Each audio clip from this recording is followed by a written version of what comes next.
Nagkaisa ang iba't ibang sektor sa Eastern Visayas sa iisang layunin, ang matiyak ang pagkakaroon ng mapayapa, malinis at tapat na eleksyon. Ang detalye sa Balitang Pambansa ni Sol Ararcon ng PIA Eastern Visayas. Nagkaisa ang iba't ibang sektor sa Eastern Visayas sa layuning magkaroon ng mapayapa, malinis at tapat na eleksyon. Ang Advocates for Clean Elections o ACE ay pinangunahan ng mga leader ng sektor sa simbahan, kabataan, kababaihan, manggagawa, urban poor, LGBTQIA+, at mga peace advocate. Ayon kay Reverend Alfredo Tinio, tagapagsalita ng grupo, kailangang pumili ang taong bayan ng mga kandidato na may plataforma na tutugon sa mga pangangailangan ng bayan. Sinabi naman ni Alma Gabin, dating rebelde at ngayon peace advocate, na gusto nilang maging bahagi sa isang mapayapa at tapat na halalan.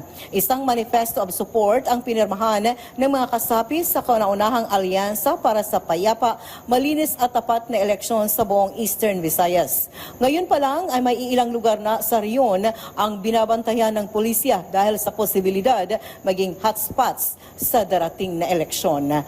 Gusto namin na hindi magamit yung electoral system para makabalik sila ulit or para meron na naman silang lakas para makapag-organize, no?